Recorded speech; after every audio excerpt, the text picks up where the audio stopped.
Been a while since we've been to the Dunkin' drive-thru, eh? Usually do Starbucks or something like that these days, Dutch Bros, but, you know, Dunkin' still be having them deals.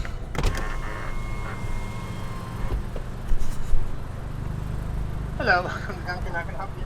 Good morning. Can I do a medium vanilla iced coffee with cream and no sugar?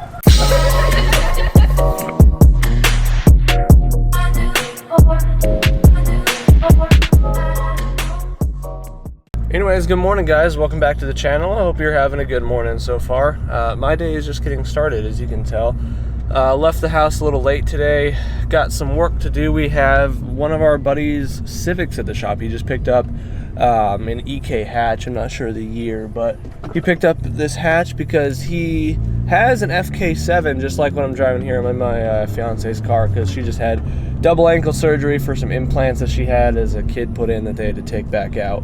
So she's not supposed to be driving manual, and her feet are all swollen, so she's not even at work right now. But anyway, off topic. Yeah, so he has an FK7. Anybody that's tried to track an FK7 knows that it's kind of one of the worst Hondas you could probably try and track. Let's be honest. Like, there's no supporting mods for these cars per se. Like, some of them, and yeah, we can, you can make a handful of parts like cooling system upgrades, oil coolers, all that stuff. You can tune them and such. But the biggest issue, with racing comes braking, and these cars suck at braking. So I think our buddy Jeffrey, the guy that owns this hatch, has started to figure that out. And when you break parts on new cars, new car parts are more expensive than old cars usually. So in this case, he found a good deal on an EK hatch. He basically bought the wheels and got the car for free type deal. So we're going to go ahead, we're going to do some maintenance on it today. We're going to address some stuff about it once we get there, and I'm going to hopefully get there safely. So we'll see you guys here in a bit once we get to the shop.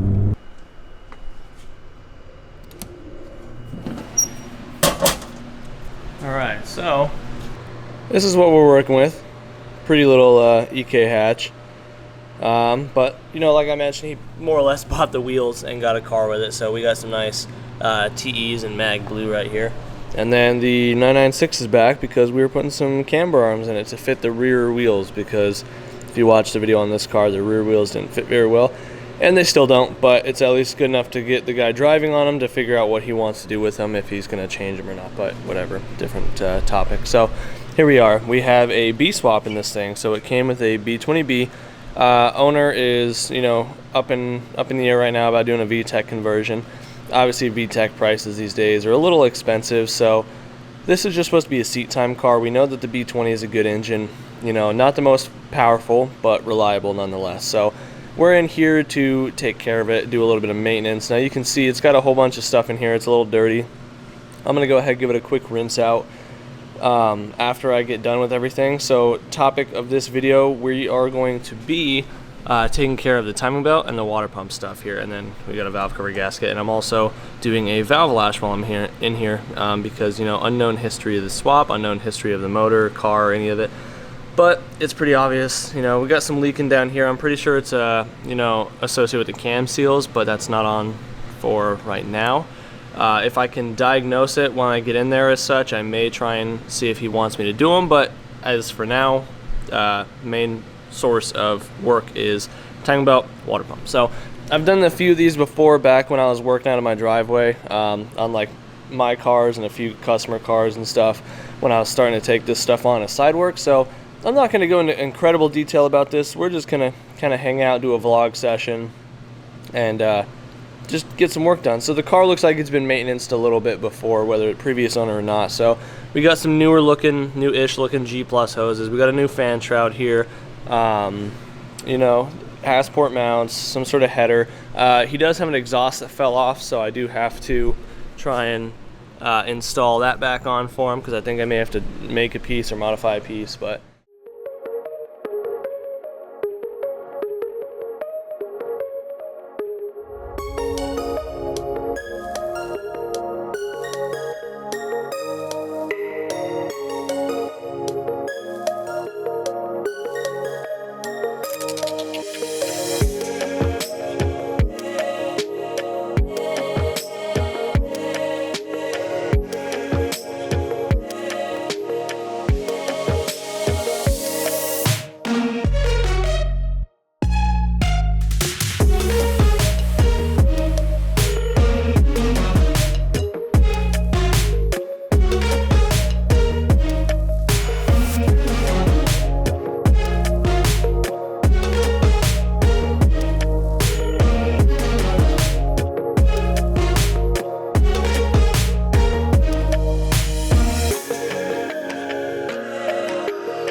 So this timing belt is showing signs of fatiguing a little bit. I know the camera's not going to pick that up really, but there's some micro fractures in there. So it is better that we're doing this now. So next up is just pull the water pump off.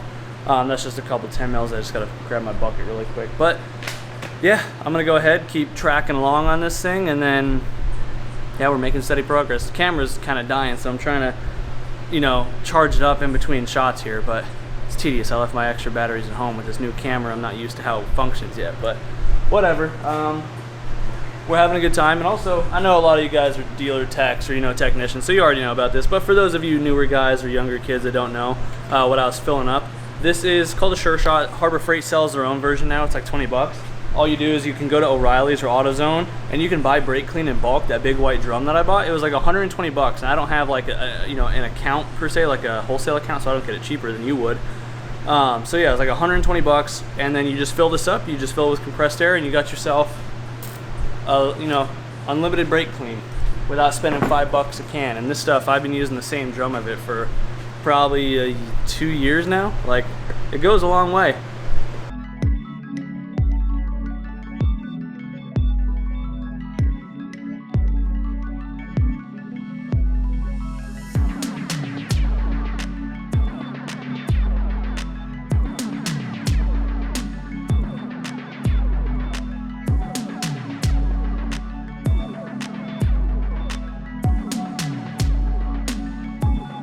In true Honda fashion, whoever was in here previously swapping out the water pump, they snapped off the stinking upper water pump bolt. Let me see if I can get you guys down in here enough to see that. So yeah, you can see it right there. They snapped it off right there. So I'm gonna go ahead and try and weld this thing out. And because it's aluminum block, it'll weld out pretty easy. But I tried grabbing it with these pliers. These are the Harbor Freight version, the Nipex snap-on things, you know, that can pick up a dime per se, but normally these kind of get lucky, but it's a little tighter than I thought. So ideally, yeah, weld a nut to it, back it out, and then chase the threads, make sure they're all clean and good to go, and then we can start the reassembly process. But it's a shame.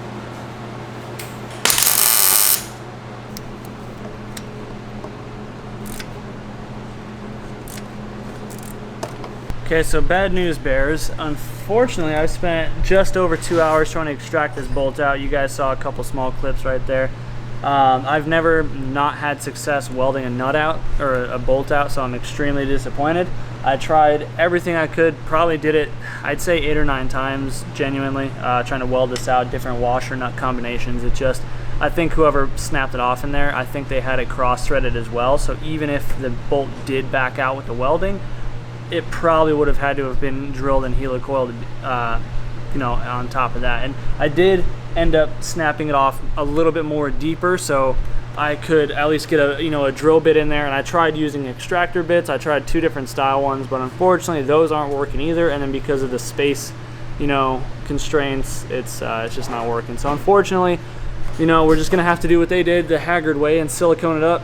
But I guess the main difference is, to me, I don't think they allowed the RTV enough cure time before, because, you know, that stuff doesn't set in 30 minutes. Like, they have the stuff at the dealership you can buy, the Honda Bond that the dealers use for getting like oil pans and stuff out really quick, but most people don't have that stuff. So the RTV that you buy at the parts store, the Ultra Grade, that stuff has like a 12-hour cure time or so. So I don't think they let it cure enough, and that's probably why this was leaking previously. And then the owner of the car did say go ahead and do the cam seals, so I ordered those, but unfortunately those won't be until later tonight on the at the store close to my house, which is like 30 minutes away. So unfortunately, all we can really wrap up for the day is I can clean this up. I'm gonna go ahead and Scotch-Brite the mating area, clean that up really well, throw some RTV on there, and get the new water pump in and snug it down, and then I can pull the cam gears off, and we can get those old seals out, so that way the new ones are ready to go in tomorrow. So let's get that, and then we'll have to catch up with you guys tomorrow.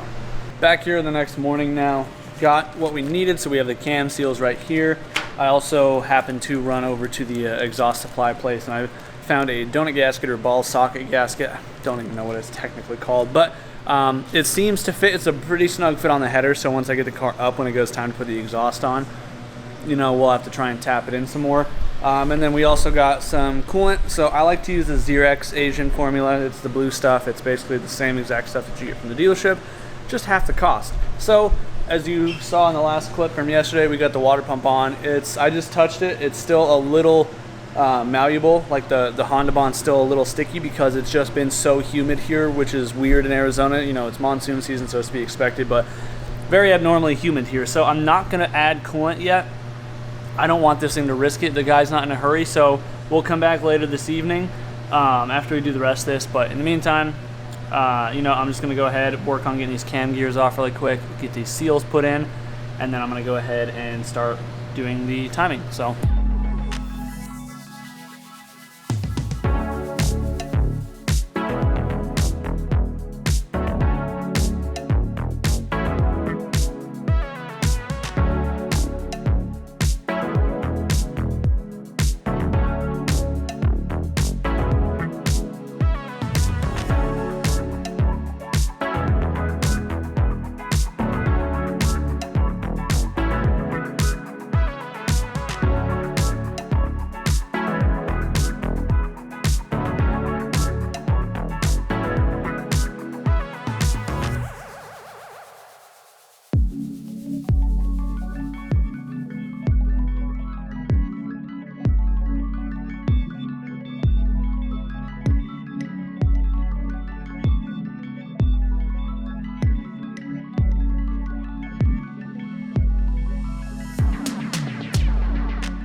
Timing belt's all put together. I got the engine mount back on. I'm just taking, you know, the engine holder off. So I still have to do the valve lash because, you know, a customer wanted me to do that while I was in here. So I'm gonna go ahead, jump onto that next. The timing belt, honestly, I'm just paranoid on those things. I'm not a big fan of doing them. I don't have a whole lot of experience doing them, so hopefully that's kind of some, you know, motivation for you guys to go out and just try it. So I did just have Jeff come and double check the timing marks. On these B-Series engines, it is very easy to do, but it's also very easy to throw something off a tooth. Now granted, it'll run with the tooth off, it'll just run poorly.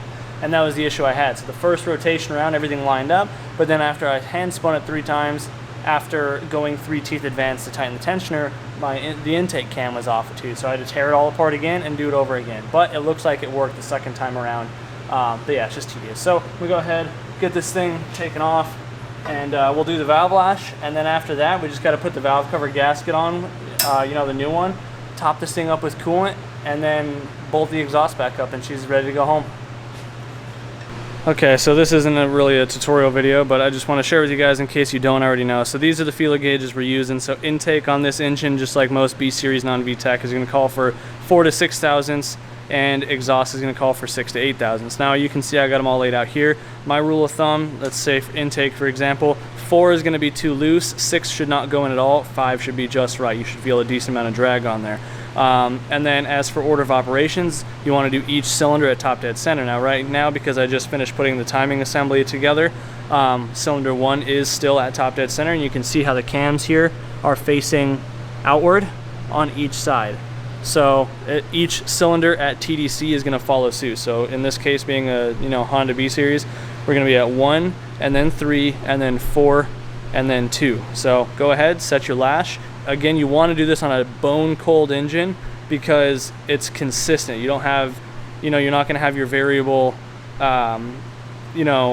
clearances because the metal isn't shrinking or expanding due to heat cycling. So stone cold engine, get it done. Let's do it.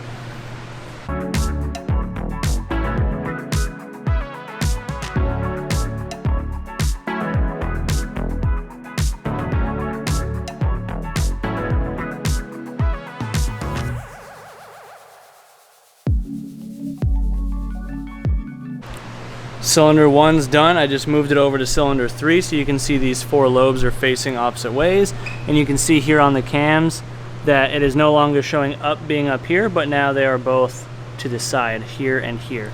In this case, these two were really close to being in spec on the exhaust side. They were a little on the loose side actually, but the intake side was really tight. So I can't remember, again, it's been probably 3-4 years since I messed with B-Series stuff, but I think that's how I remember these engines being, is the intake side likes to tighten up. So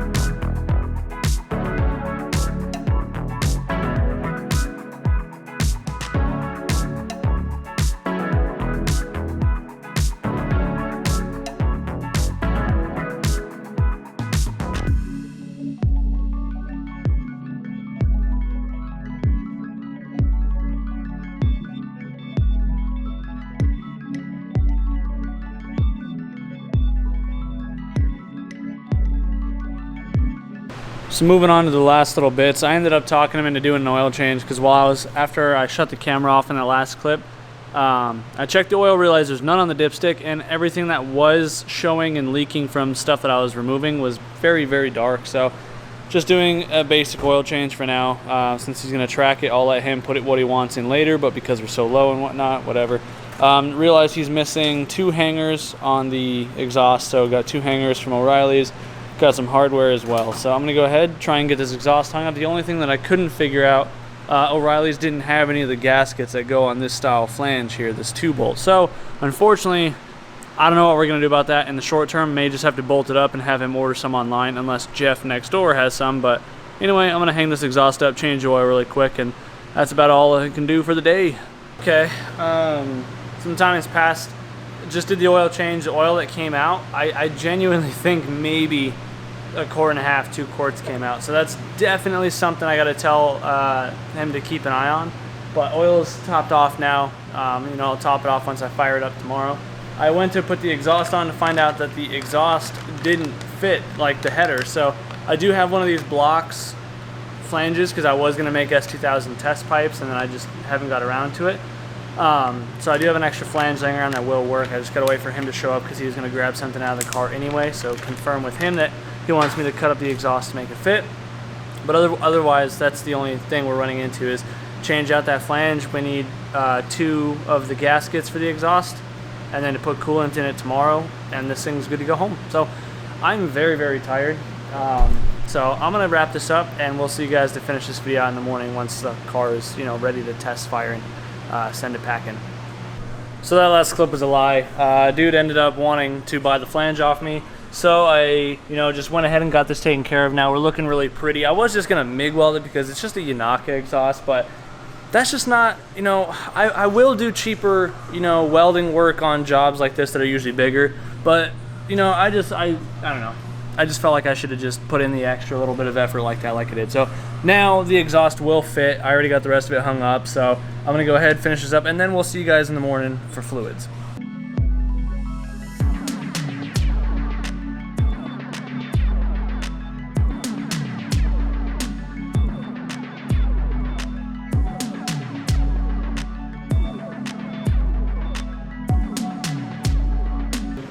Starts at head lifts.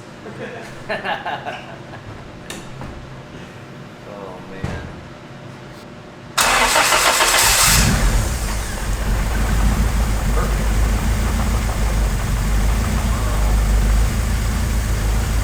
That man needs a timing light put on this thing and spark plug as well.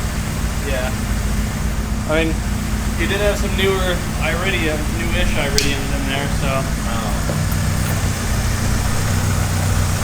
I bet you his TPS needs adjusted too. That thing's whisper quiet though. I did them valves up good.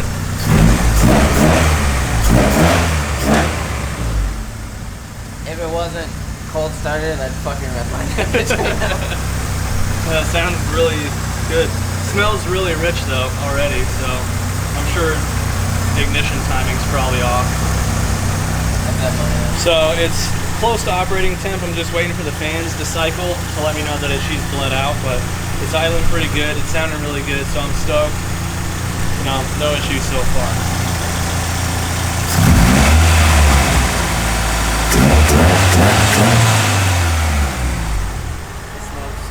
Does it? Yep. Oh, I see it.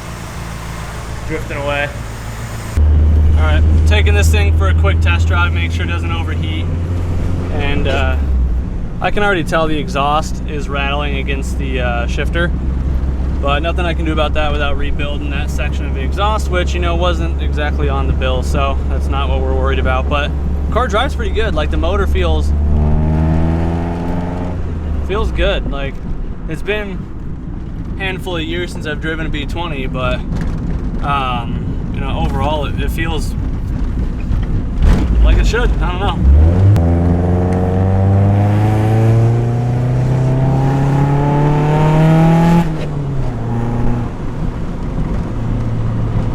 Yeah, seems to be driving pretty good. Definitely needs that axle and needs some suspension work, but you know, it's driving like it should. So I'm gonna take this thing back to the shop and we'll wrap this up. Time has passed, owner's about to show to pick it up. I went ahead and I rinsed out the engine bay. Just, I don't like leaving a dirty work area, and it was bugging me just how filthy it was. So, looks a lot better. And if you guys did enjoy this video, be sure to let me know in the comments down below. If you're new to the channel, hopefully you want to stick around, hit that subscribe button. I do have merch, and I also have a P.O. box if you want to support the channel further. But yeah, you know, wrapped up this car, another successful job. Very thankful for that. Thankful for Jeff for bringing it by. And if you guys are local and you want to get some work done, primarily fabrication work, be sure to hit me up on Instagram at velocityracefab.com. Or Instagram at velocityracefab, but I also have the website. You can inquire on there through email and such. But anyways, guys, do what you love, forget about the rest. Enjoy the rest of your day. I'm gonna go home, wash my car, and get ready for this road trip. We're taking tomorrow up to the northern part of Arizona here. So we'll see you in the next one. Peace out.